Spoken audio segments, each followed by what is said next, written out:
अस्सलाम वालेकुम। मियां मोहम्मद नवाज शरीफ साहब ने अपना फैसला ऊपर वाले पे छोड़ा था और ऊपर वालों ने मियां मोहम्मद नवाज शरीफ साहब को भरपूर सपोर्ट करते हुए मियां साहब के हक में फैसला दिया और मियां साहब जो है ताहयात नाहली जो उनके सर पर तलवार बनकर लटक रही थी वो हटा दी गई है। बल्कि मियां मोहम्मद नवाज शरीफ साहब तो इतनी अपने सेल्फ ऑब्सेस थे कि उन्होंने अपनी पार्टी को इलेक्शन कैंपेन तक में जाने से रोक रखा था कि जब तक मेरी नाहली का फैसला नहीं हो जाता कोई शख्स भी इलेक्शन कैंपेन की तरफ करने का और देखने का सोचेगा भी नहीं। तो मियां मोहम्मद नवाज शरीफ साहब जो है वो समझते हैं कि मेरी ज़ात के अलावा पाकिस्तान में कोई पाकिस्तान को दुरुस्त नहीं कर सकता, मेरी ज़ात के अलावा कोई माँ ने वो लाल नहीं जना हुआ कि जो पाकिस्तान में प्राइम मिनिस्टर बन सकता है उनकी पार्टी के अंदर भी इवन।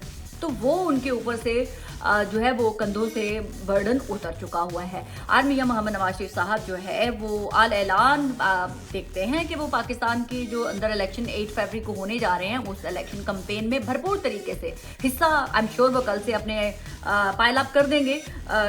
कैंपेन है और जलसों जुलूसों में हम मियां मोहम्मद नवाज शरीफ साहब को ओपनली कैंपेन करते हुए देखेंगे।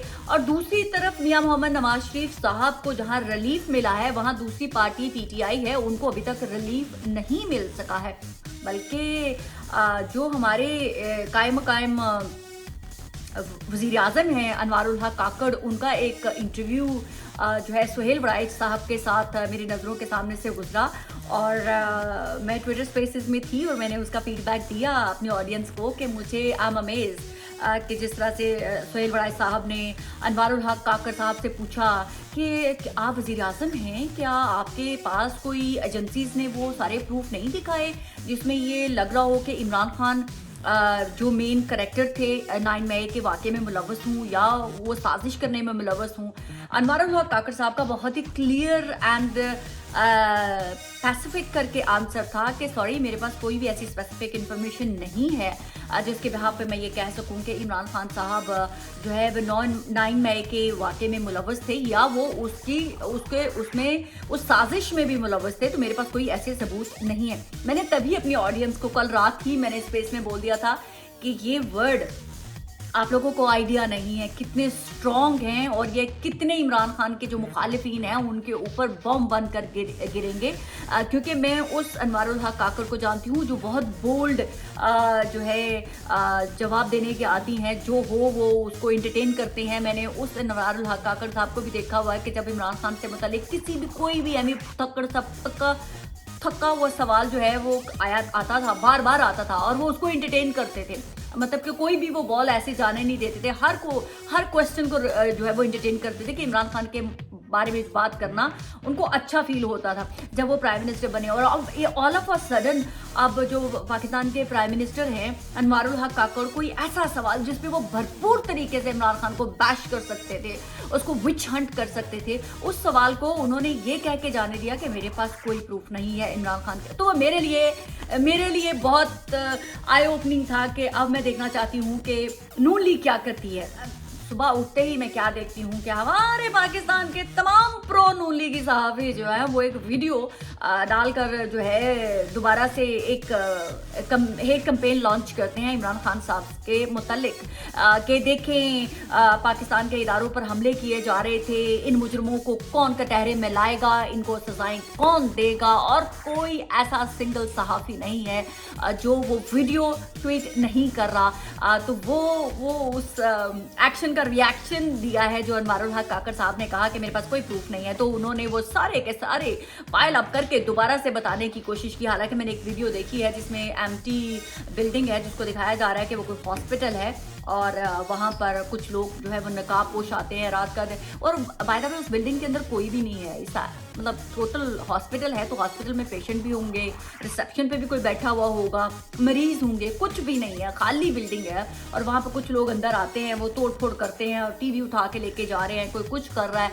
हाँ, बाहर दीवार के बाहर जो बिल्डिंग कुछ ऐसी है जिसमें वो तोड़, मैं ये नहीं कह रही कि उस दिन तोड़ फोड़ नहीं, लेकिन जो फुटेजेस अब करिए कि अब हमें ये प्रूफ मिल गए हैं, अब हमें ये प्रूफ मिल गए हैं। तो ये हमारे अनवारुल हक काकड़ का जो एक स्टेटमेंट था उसको काउंटर करने के लिए प्रेशर डालने के लिए हमारे निगरान सेटअप के ऊपर, निगरान वज़ीर आज़म के ऊपर कि हाउ डेयर यू, तुमने ये कह दिया कि इमरान खान के खिलाफ हमारे पास कोई सबूत नहीं है। ये देखो सारे सबूत जो उस दुश्मन ने किए हैं हमारे पाकिस्तान के इदारों के ऊपर।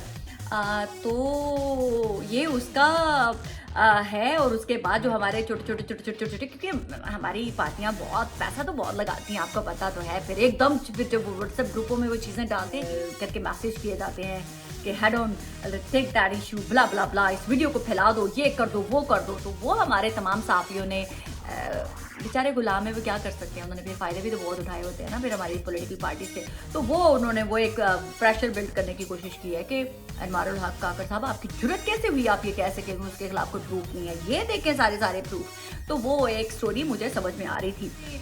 मियाँ साहब के ऊपर से तलवार भी जो थी नाहली की वो भी उतर गई। अब उनके मद्दे मुकाबिल इमरान खान भी नहीं है क्योंकि वो तो जेल में हैं।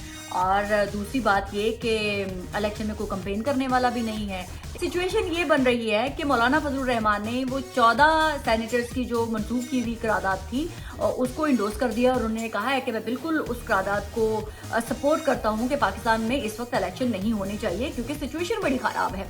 और क्योंकि मैंने पहले भी बताया था कि इस सिचुएशन को एक ही सूरत में काउंटर किया जा सकता है कि पाकिस्तान के तमाम सेनेटर जो है जमा हों और एक करारदाद मंजूर कर लें कि हम 8 फरवरी को इलेक्शन हर सूरत में चाहते हैं।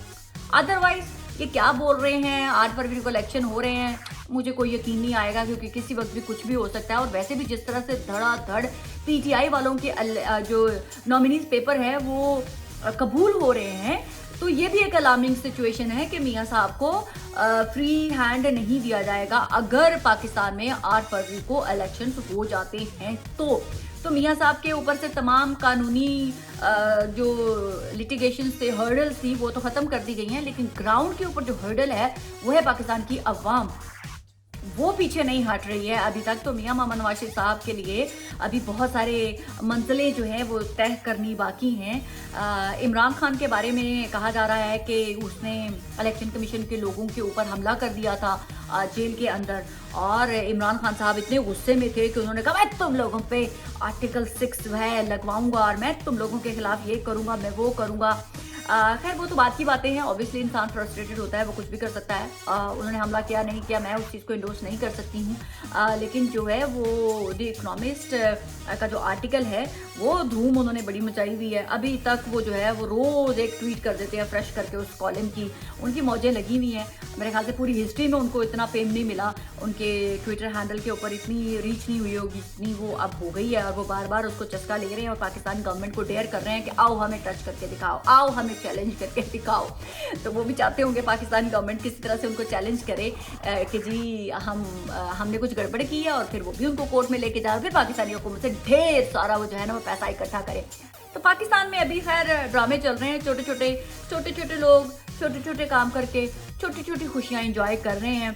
मेरे लिए अभी भी बहुत बड़ा सवालिया निशान है कि क्या पाकिस्तान में 8 फरवरी को इलेक्शन होने जा रही हैं या नहीं, इसका हमें इंतज़ार रहेगा। पाकिस्तान जिंदाबाद।